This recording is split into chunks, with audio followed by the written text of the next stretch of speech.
Welcome to Gene and Mike do the New York Times crossword. Hi, I'm Jean. And I'm Mike.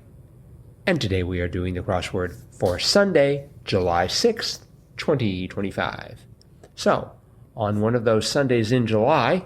The first, to be exact. The first Sunday in July, did you do the crossword? I did.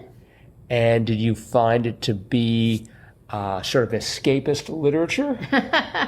I guess you could say that. Okay. It was a puzzle in a puzzle. Yes, it was. Yeah, it was pretty clever. Yep. Mm-hmm. I think we should just plunge right into the theme because it's definitely the most, certainly eye-grabbing aspect of the puzzle. It is. The name of the puzzle was Escape Room.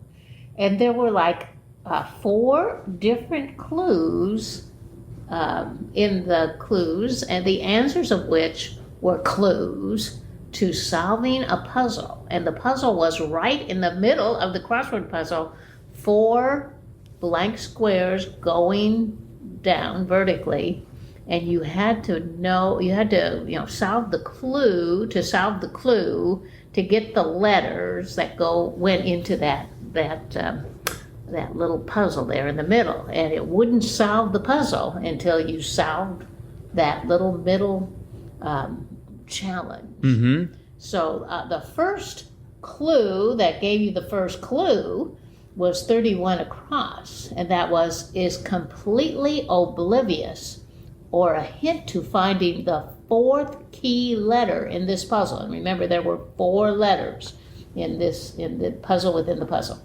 And the answer to that was completely oblivious, was doesn't have a clue. Doesn't have a clue. Okay? And then the next one was, there was one that went down, 39 down. And that was final stop, or a hint to finding the first key letter in this puzzle.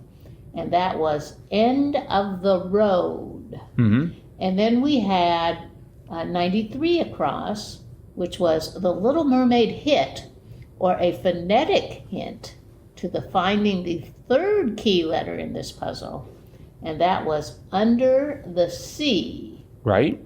And then the last one, I forgot where it is. 109 across. Yeah, 109 across. Kids' ball game played on a court, or a hint to finding the 2nd key letter in this puzzle.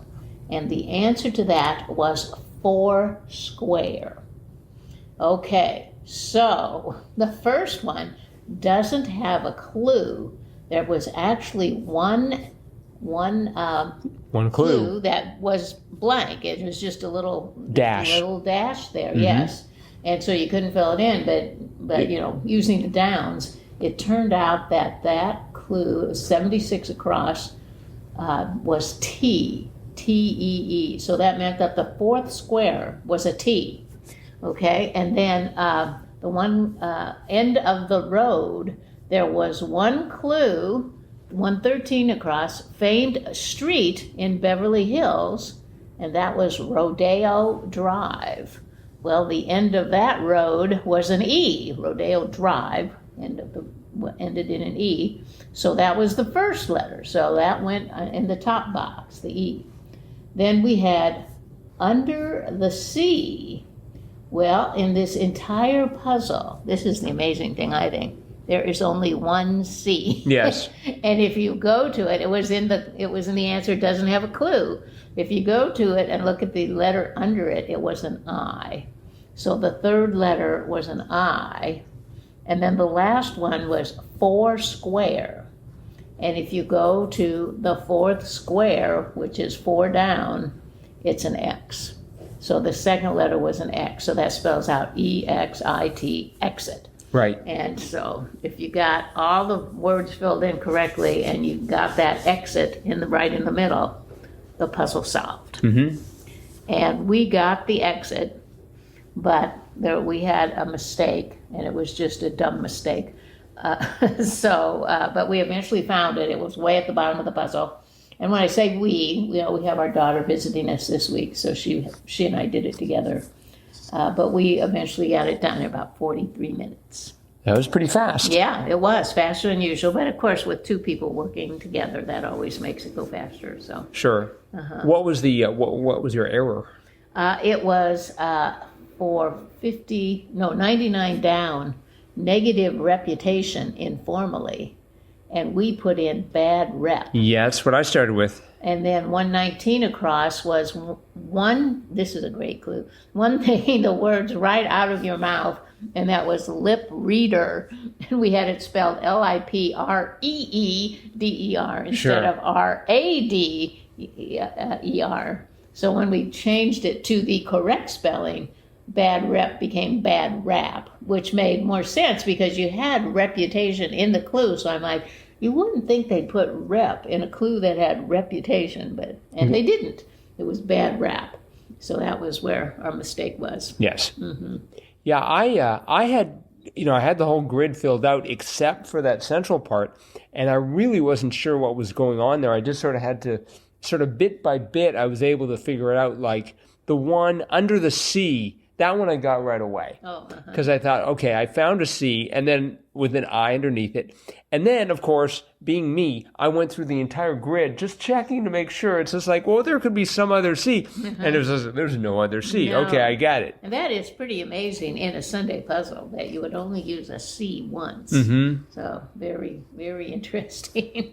Amazing. And then I'm trying to think what other ones. So that one was pretty straightforward. Doesn't have a clue. For a while, I was just like, I have no idea. But then I realized, I looked at that 76 across just being a dash, and I'm like, oh, that doesn't have a clue. It's T. And so it's like, T. Yes. And then I could see the word exit starting to form. Right. And so it's like, it's, because it could have been anything, of course, but it was very kind of them to provide it as exit. Right. I thought the rest of the clues they weren't particularly difficult, but they were well written. They were good clues, I thought. Very good clues. Yes, and our daughter, she reads a lot of mysteries, I think, because she was great with the clues. She figured out right away the doesn't have a clue and the under the sea, and she figured all those out right away. And the fourth one, or the four square, I'm like, what does that mean, four square? She said, maybe it's the four square, and yeah, it was. Yes. So yeah, I was glad to have her as a partner on this because she was quite good with those. The only problem, and you sort of had a little bit here trying to find the clues that tied to the exit. And someone had said it would have been really nice that if you clicked on any of those four clues, they lit up all the four. Oh, sure. That would have been because they've done that from time to time. And it would have been nice if they just showed you where they were in the grid. Yeah. Well, I mean, they were italicized, so you knew that they were the themed clues. But you still had to scroll to find them. Yes, exactly. So, but yeah. As I was saying, the clues themselves were great. One across was a great way to start. Philosopher who wrote, "The bureaucracy is a circle from which no one can escape." Marx. That's so right. setting the scene. Yep. And also just an interesting quote. Yep. And then one down, toddler's demand. It's just like, what is a kid? I thought it was going to be mama, but it was more. Oh, I put mine. Oh, like mine. But yeah, more. That would have been good.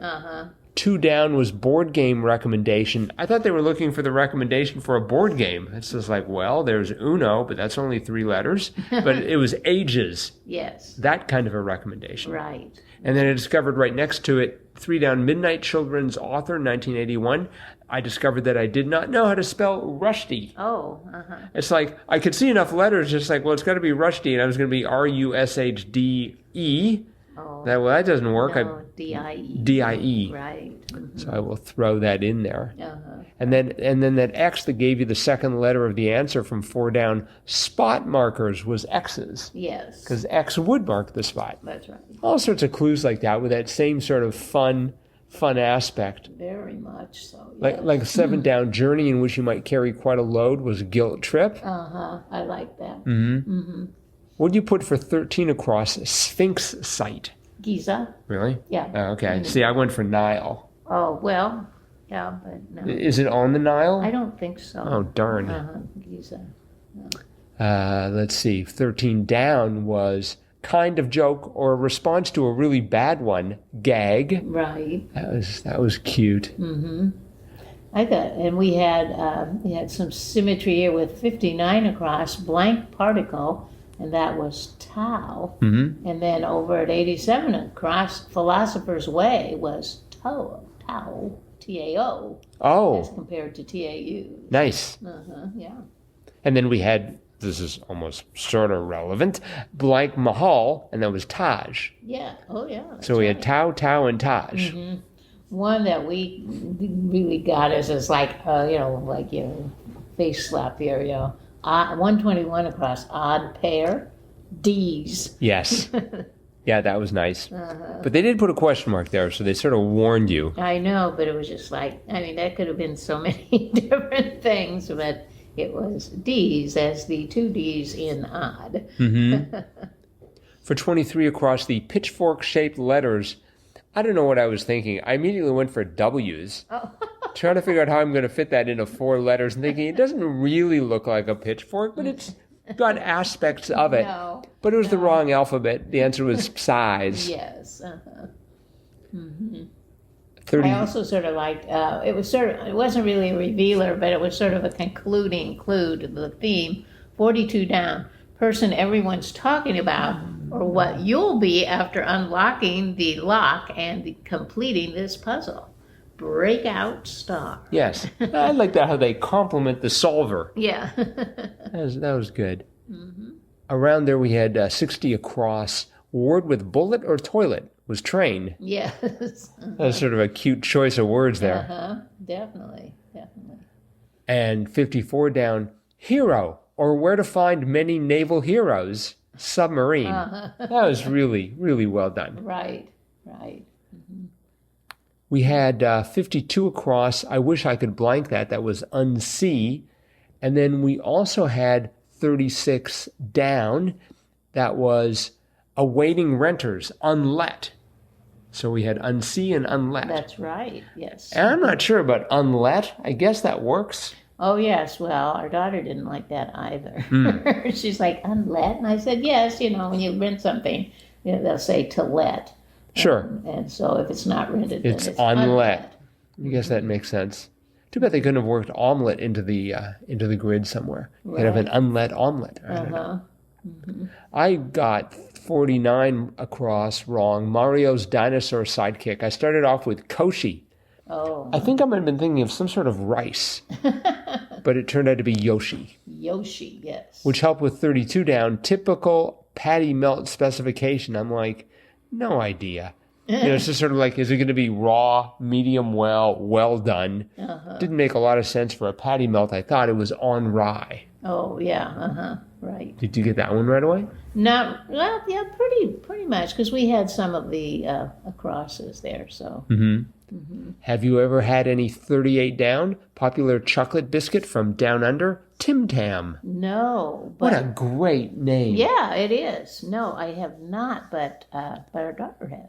Really? Yeah. She's had Tim Tam. I think maybe when we were in Australia, she had a Tim Tam. She remembered that. I'm going to try and order some. Actually, I'm going to go into our local grocery store and say, what sort of a place is this? You don't have any Tim Tam? They're going to give me a hard look. I'm pretty sure. In fact, that might have been my last letter, because 45 across was moolah, and the answer was dinero. But yes. I thought, not knowing about Tim Tam, I wrote Tam Tam. Oh, which sounds like some sort of a drum. Anyway, no, and Tom Tom. Tom Tom. Okay, Tam Tam Tim Tim. Anyways, so I had dinero, and then I had to go for dinero. Mm-hmm. Where is dinero? That's Spanish. That's Spanish. Mm-hmm. Oh, okay. Mm-hmm. All right, but moolah isn't, or is it? Is that also Spanish? No, moolah is just slang. It's just slang for money. So. And Will's been on a kick the last couple of weeks. If we look at 65 down, we have Where the Hills Are Alive in song, Austria. Right. And it's like, once again, Sound of Music. He must have that melody stuck in his head, and he's trying to make all the rest of us suffer. No, it's a good song. Yes. Mm-hmm. One that our daughter got that right away. She knew 82 down, which was of extremely unreliable quality in slang. Janky. Yes. Janky. That's not a word I use, but but it's a word that Scooby-Doo. Wait, not Scooby-Doo. No, that's Jinx or something. Or they don't yoinks, use janky? Joinks or something. For some reason, I was associating with them, but I knew that I might have had the J of Taj, and that was enough to sort of point me in the right direction. That Y of janky ran into 103 across like witches and gourds, warty. Right. that was interesting. 106 across was also great. It often comes out at night. Denture. Yeah. I had enough letters that I thought it was going for nocturnal or like noctur. Oh. Because I had the TUR and but anyways, denture. Denture it was. And actually it is singular. Shouldn't it be dentures? Can you have just like one denture? I guess I'm not sure what the difference is. Well, maybe, I don't know, because maybe the top is a denture and the bottom is a denture. I wonder if we have any dentists listening. If we have any dentists out there, first of all, thank you for what you do. Thank you for your service, as it were. And if you could enlighten us as to the difference between a denture and a dentures, that would be awesome. The 72 across, I forgot that this was the trickster of Greek myth was Hermes. Yes. I forgot that there was any trickster other than Loki. Right, yes, I know. That was my thought as well. But again, our daughter filled that one in. She knew Hermes. So. Well, I've been listening to Stephen Fry's reading of the Greek gods, and he did mention that, but he also mentioned like 500 other gods, so it's really hard to keep him straight. 108 down, my favorite word, sousaphone, e.g. And the answer was horn. That's correct. And for the record, my favorite word is sousaphone, not horn. That's your favorite word? Sousaphone. Sousaphone. Well, I mean, I got to admit, sockdolager is also a favorite now that I know it exists. Sockdolager, which means Lulu, by the way, for those of you who missed that episode. Yep. And 116 down, cat scanner, question mark, was vet. Yes, that was a great clue. Yeah, just a whole bunch of really nicely done clues here. Very, very much so, yes. This was by the husband-wife team of Zhao Zhang and Kevin Curry. Zhao Zhang's first crossword and Kevin Curry's fifth. Wow. So, very good. Yeah, great crossword. Yes. That is it for today then. So thanks everyone for listening. We will be back again with our cutting edge analysis of tomorrow's crossword tomorrow. Bye-bye.